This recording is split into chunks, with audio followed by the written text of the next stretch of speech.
Naam, serikali imetakiwa kutenga fedha za kutosha zitakazosaidia kufadhili tamasha za muziki. Hii ni baada ya kubainika kuwa ufadhili wa tamasha hilo umedidimia kwa kiwango kikubwa. Na akizungumza katika shule ya sekondari ya Cheptais, eneo bunge la Mlima Elgon, mwenyekiti wa tamasha hizo katika kaunti ya Bungoma, Crispinus Barasa Kuloba, anasema licha ya wanafunzi kuonyesha talanta kupitia muziki, serikali haijatenga fedha za kutosha, hatua anayosema inalemaza shughuli za maandalizi ya tamasha hizo, kando na kulemaza talanta za wanafunzi.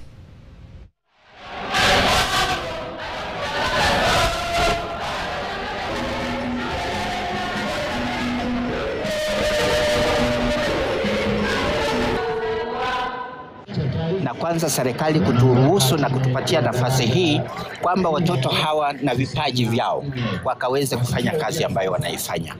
Isipokuwa tungependa kuwaita pia waweze kutuangalilia maneno ya pesa ile ambayo wanaegeza kwa upande wa michezo, because sehemu kama ya muziki inakuja mwisho na pesa nyingi huwa zinatumika mipira na zile zingine kabla hatujafikia muziki. Wakati tunapofika kitengo hiki, pesa ni kidogo.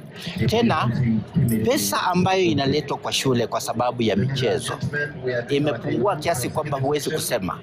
Principals, walimu wakuu wana shida kubwa kwa sababu shilingi karibu 200 ili kuwezesha sehemu zote za kuanzia kwa mbio, mipira, uimbaji na vingine vile vyote. Moving to CBC waweze kuwasaidia kwamba watoto hawa walinde na waweze kukuza vipaji vyao kiwango wanaweza.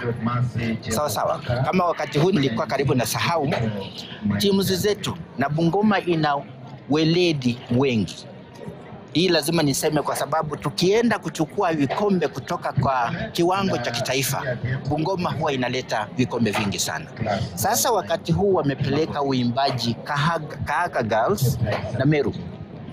Kutoka huku kuenda kule mbali, ningependa pia kuwaita even the local leadership, our members of parliament, our governor, senator, the woman rep, kama wanaweza kuangalia kikombe hiki kwamba wakaweze kuweka kitu kidogo kidogo kama vile wenzetu wengine wanavyofanya, hao watoto wanaweza kutembezwa, kwa sababu wengine vile tunavyomaliza hivi kwenda Kaimosi wanaweza kwenda, lakini kutoka pale kuelekea Meru itakuwa kazi ngumu.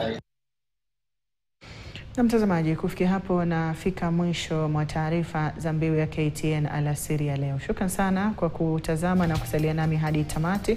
Nimekuwa kwa Hadia Mwasiwa na mwenzangu Pretty Janet. Nimekuwa kitafsiri taarifa hizi kwa lugha ya ishara. Hadi wakati mwingine inshallah. Kwaheri.